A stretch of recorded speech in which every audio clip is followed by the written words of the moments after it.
Hi, I'm Lisa Martinez, and this is the story of how my mother-in-law's dream vacation turned into her worst nightmare. Sometimes the people you look down on aren't quite as powerless as you think. I met David Anderson at a coffee shop where I worked as a barista while pursuing my master's degree in business. He was different from the other wealthy customers. Kind, genuine, and never made me feel less worthy because I was serving coffee. When we fell in love, I thought I'd found my fairy tale ending. Little did I know, his mother Eleanor would make it her life's mission to break us up. Eleanor Anderson wasn't just rich. She was old money wealthy, the kind who considered anything less than a private jet to be slumming it. From day one, she made it clear that a coffee girl wasn't welcome in the Anderson family. "Darling," she'd say to David while I was right there, "remember the Rothschild girl? She just got back from Paris, still single." But David stood by me, and we got married in a simple ceremony that Eleanor deemed embarrassingly quaint. For 3 years, I endured her constant belittling. At every family gathering, she'd make subtle digs about my background. "Oh, Lisa dear, is that dress from a department store?" Or, "How fascinating that you used to serve coffee. It must be so nice to never have to work again." What Eleanor didn't know was that while I was making coffee and studying, I'd also been investing in cryptocurrency since its early days. Those investments had grown into a fortune that would make even the Andersons look middle class. But I kept quiet, living simply and reinvesting my profits. David knew about my wealth, but respected my desire to keep it private. The breaking point came during the planning of the annual Anderson family vacation. Every year, Eleanor organized an extravagant trip for the entire extended family, a tradition she used to showcase her wealth and control over the family. This year's planning dinner was held at Eleanor's mansion. As everyone gathered in her opulent dining room, she unveiled her grand plan. "I've arranged something special this year," she announced, practically glowing with self-importance. "I've booked the entire Royal Pearl Island resort for 2 weeks. Private beaches, personal chefs, helicopter tours, only the best for the Andersons." The family oohed and awed appropriately. Royal Pearl was one of the most exclusive private island resorts in the Maldives, normally reserved years in advance. "Now," Eleanor continued, her eyes fixing on me with familiar disdain, "about the guest list. Given the exclusive nature of this vacation, we need to maintain certain standards." I knew what was coming even before she said it. "Lisa dear," she said with false sweetness, "I'm sure you understand that this sort of vacation requires a certain refinement.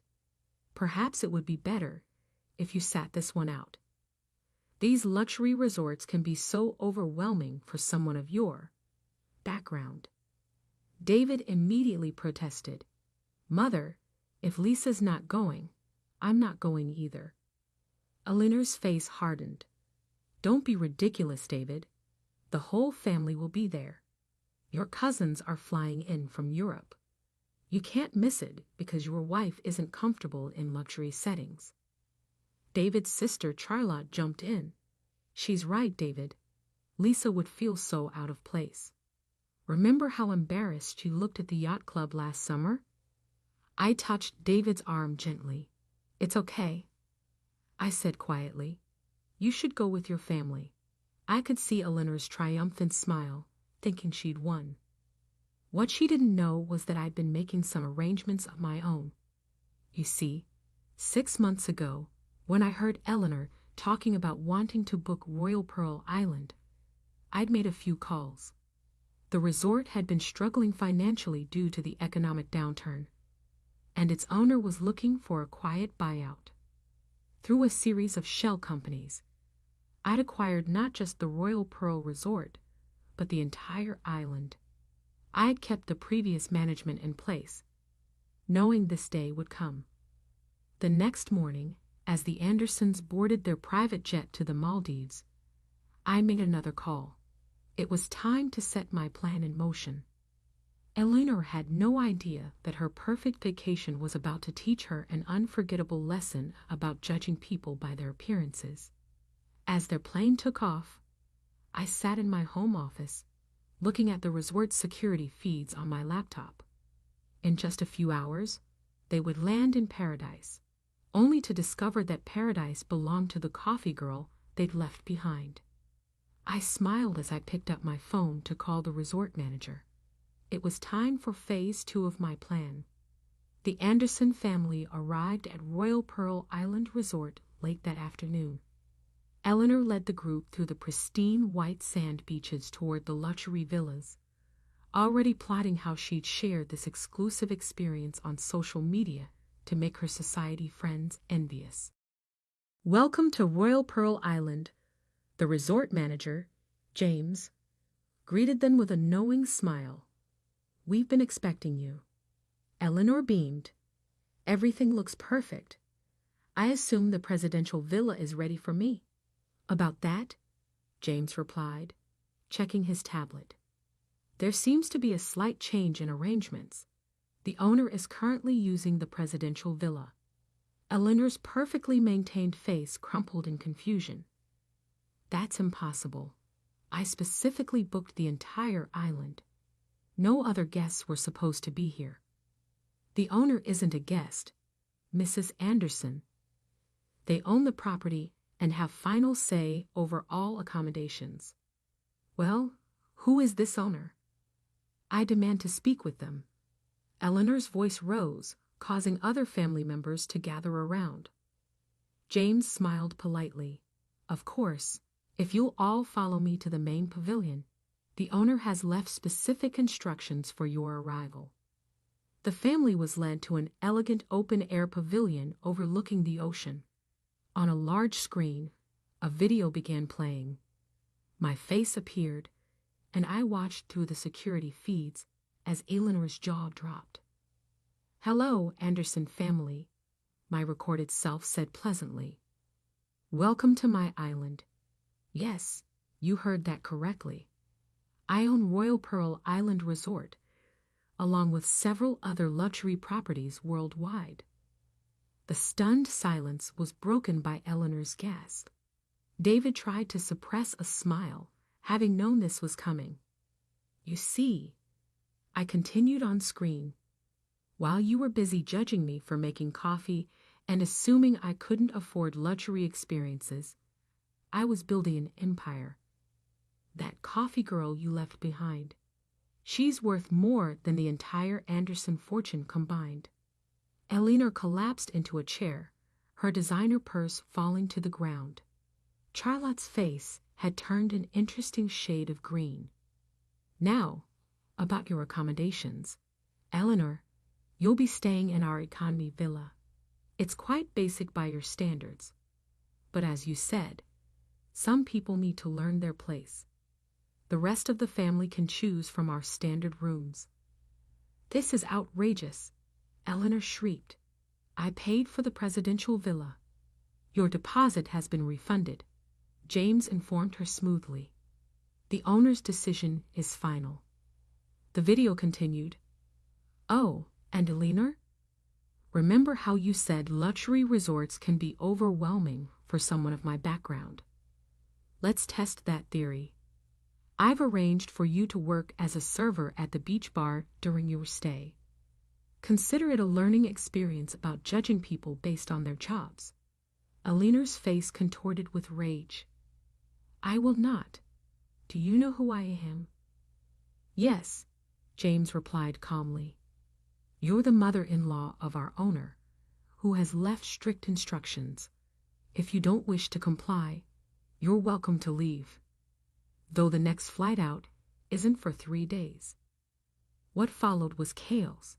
Eleanor threatened lawsuits, demanded phones, which mysteriously had no signal, and even tried to arrange for a private helicopter, all unavailable, by my orders. For the next 2 weeks, The mighty Eleanor Anderson served drinks to her own family members, wearing the standard staff uniform she'd so often mocked. Every time she delivered a cocktail, the server badge gleamed with her name. Eleanor, trainee. But this isn't just a story about revenge. On their last day, I arrived at the island. Eleanor was serving at the beach bar, her designer clothes replaced by the simple staff uniform. Her carefully maintained appearance wilted in the tropical heat. "Having fun?" I asked, sitting at the bar. She stared at me, her anger seemingly replaced by exhaustion. "Why did you do all this?" "Because you needed to learn that worth isn't determined by background or bank accounts," I replied. "Every person who served you a drink, cleaned your room, or cooked your meals is a human being deserving of respect." Tears formed in her eyes. I never thought about it that way." "I know," I said softly. That was the problem. From that day forward, Eleanor Anderson was a changed woman. The experience of walking in someone else's shoes literally transformed her perspective. She started a foundation providing educational scholarships to service industry workers, and yes, she finally learned to treat people with respect regardless of their job or background. These days, our family dinners are different. Eleanor asks the serving staff about their lives and dreams. She remembers their names and stories. Last Christmas, she even insisted on serving dinner herself, saying it helps her stay grounded. The Royal Pearl Resort? It's still mine, but now it runs a unique program where privileged individuals can experience working in service positions. Eleanor helps run it, sharing her story as a cautionary tale about prejudice and pride. As for David and me, we still enjoy our morning coffee at the same shop where we met. Sometimes Eleanor joins us, chatting easily with the baristas she once would have ignored. She's learned that true character isn't about how you treat your equals. It's about how you treat those you once considered beneath you. Last week, she surprised me with a handmade photo album filled with pictures from that infamous island vacation. On the final page, she'd written, "Thank you for teaching me that the best view of life comes from getting off your high horse." I keep that album in my office at the resort, a reminder that sometimes the greatest luxury isn't about thread counts or private jets. It's about the ability to see the worth in every person you meet. And Eleanor? She still works one shift a month at the beach bar.